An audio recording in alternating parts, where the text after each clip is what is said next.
Hi friends, നമ്മൾ ഇന്നത്തെ video വന്നിട്ട് ഡാസ്ലറിൻ്റെ പപ്പായയുടെ ഫേസ് വാഷും അതുപോലെ തന്നെ നേച്ചേഴ്സിൻ്റെ പപ്പായയുടെ ഫേസ് വാഷും കമ്പയർ ചെയ്തിട്ടുള്ള ഒരു റിവ്യൂ വീഡിയോ ആണ്. ഇപ്പോൾ ഫസ്റ്റ് തന്നെ പറയാൻ പോണത് നേച്ചേഴ്സിൻ്റെ പപ്പായ ഫേസ് വാഷ് റിവ്യൂ ആണ്. ഈ ഒരു ഫേസ് വാഷ് വന്നിട്ട് പപ്പായും സാഫ്രോണും എക്സ്ട്രാക്റ്റ് വരുന്നതാണ്. അതുകൊണ്ട് തന്നെ പിഗ്മെൻറ്റേഷൻ കുറക്കാനും കറുത്ത പാടുകൾ, നമ്മുടെ ഫേസിലുണ്ടായിരുന്ന കളർ ചേഞ്ചസ്, ടാന് ഇതൊക്കെ കുറക്കാൻ വേണ്ടിയിട്ട് ഹെൽപ്പ് ചെയ്യും. ഇതിൽ സാഫ്രോൺ ഉള്ളത് കൊണ്ട് തന്നെ വെയിൽ കൊണ്ട് നമ്മുടെ സ്കിന്നിനുണ്ടായിരുന്ന ഡാമേജ് ഒക്കെ കുറക്കും. അതുപോലെ തന്നെ നല്ലൊരു ആൻറ്റി ഓക്സിഡൻറ്റ് കൂടിയാണ്. ഈ ഒരു ഫേസ് വാഷ് നമ്മൾ ഡെയിലി യൂസ് ചെയ്യുകയാണെങ്കിൽ നമ്മുടെ ഫേസ് നല്ലപോലെ ഗ്ലോ ആക്കാൻ വേണ്ടിയിട്ടും ഹെൽപ്പ് ചെയ്യും.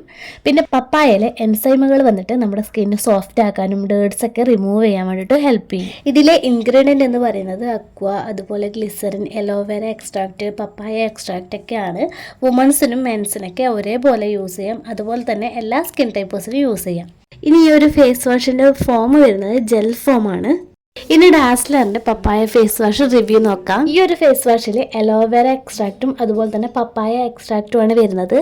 നമ്മുടെ ഫേസ് കുറച്ചുകൂടി ക്ലെൻസ് ചെയ്യാൻ വേണ്ടിയിട്ടും ഹൈഡ്രേറ്റഡ് ആക്കാനൊക്കെ ഹെൽപ്പ് ചെയ്യുന്ന നല്ലൊരു ഫേസ് വാഷാണിത്.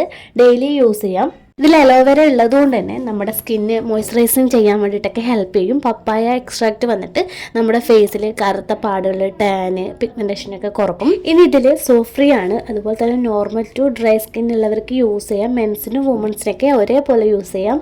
ഇനി ഈ ഒരു ഫേസ് വാഷ് യൂസ് ചെയ്യുന്ന സമയത്ത് ഓവറായിട്ട് പതിയൊന്നുമില്ല. അതുപോലെ തന്നെ പാരവൻ ഫ്രീ ആണ്. ഇതിൻ്റെ പാക്കേജ് വന്നിട്ട് 2 പാക്കേജും ആണ്, ജെൽ ഫോം ആണ്.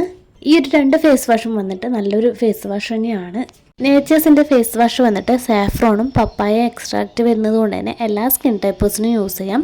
എന്നാൽ ഡാസ്ലറിൻ്റെ ആണെങ്കിൽ അലോവേര എക്സ്ട്രാക്റ്റും പപ്പായ എക്സ്ട്രാക്റ്റും വരുന്നത് കൊണ്ട് തന്നെ നോർമൽ ടു ഡ്രൈ സ്കിന്നാണ് കൂടുതലും സ്യൂട്ട് ആകുന്നത്. അപ്പോൾ നമ്മൾ ഇന്നത്തെ വീഡിയോ എത്രയൊക്കെ ഉള്ളൂ. വീഡിയോ ഇഷ്ടമായിട്ടുണ്ടെങ്കിൽ ലൈക്ക് ചെയ്യുക, ഷെയർ ചെയ്യുക. അതുപോലെ തന്നെ നമ്മുടെ ചാനൽ സബ്സ്ക്രൈബ് ചെയ്യാനും ഫീഡ്ബാക്ക് കമൻ്റായിട്ട് അറിയിക്കാനും മറക്കരുത്.